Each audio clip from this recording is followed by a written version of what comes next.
Hi everyone, it's Kirsten here from You Matter. Firstly, I just want to say I'm really missing coming in and seeing you at school. I hope you're all doing okay, and I'm really looking forward to coming back and doing some more lessons with you when you're back in school again. So today I want to talk to you about internet safety, staying safe online, because while we're at home, we've got a bit more time to be using our devices.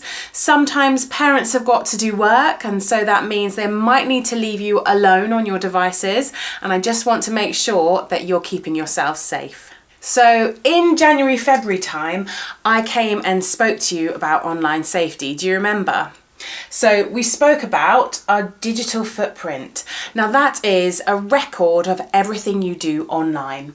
So it might include photos, videos, comments on other people's posts, and it might even be things that other people post about you. And what you need to remember about that is that anything you post online could stay on the internet forever.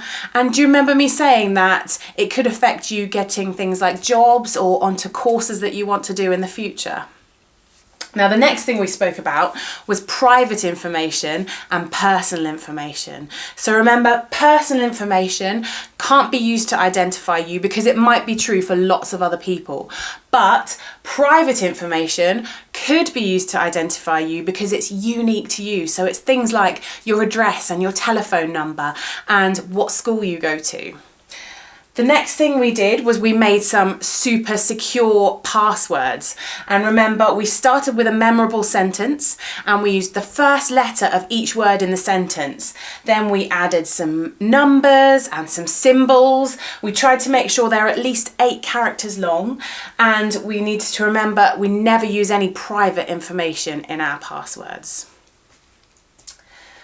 So finally, we spoke about the fact that if you don't know somebody in real life, then you shouldn't speak to them online. So that includes things like when you're gaming and somebody private messages you. If you don't know them in real life, then don't answer that message. Today though, I want to speak to you about screen time choices. So we all make choices every day about what we watch, listen to, read, or even create online. But the different screen time choices we make can all make us feel quite differently. So for example, if you were watching a video of a really cute puppy, that might make you feel happy. Or if you video called your grandparents, that might make you feel really loved. But some things could make you feel scared, stressed out, or even angry, like when you lose a video game. It's a bit like food, really. We need to try and make healthy choices so that we have a balanced diet. Now, we can do this by using technology in a way that makes us feel healthy and is balanced with other things like exercise, sleep, spending time with our family, and our other hobbies. The balance might be different for everybody, and sometimes the right balance for you might actually even be no screen time at all. So once this video is finished, I'd like you to have a look at the screen time diary that your teacher has sent for you. I'd like you to fill it in for a whole day. So that might mean that you need to start tomorrow when you wake up. And I want you to think about how each thing makes you feel. So here's an example that I've put. What are you watching, playing, listening to, or creating? What app are you using to do it, and what device are you doing that on? So here we've got watching YouTube videos on my iPad. Then the next column is when. When are you doing this? What time of day? What else is happening at that time of day? Is it tea time? Is it just before bed? So here we've got before I go to sleep.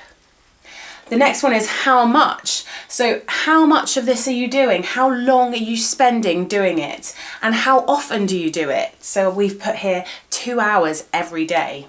And then finally, I want you to write your feelings. How does that activity make you feel? So if you're watching videos on YouTube just before you go to sleep for 2 hours, that might actually make you feel quite awake. So maybe you want to think about whether that's a good idea to be doing just before you go to sleep. So this is not to make you feel bad about how much time you're spending online or on your devices. We're all doing a bit more of that than usual at the moment, but it's just to get you to think about how the different activities you do make you feel, and whether you would feel better if you did something at a different time of day, or a little bit less of one thing and a little bit more of the other.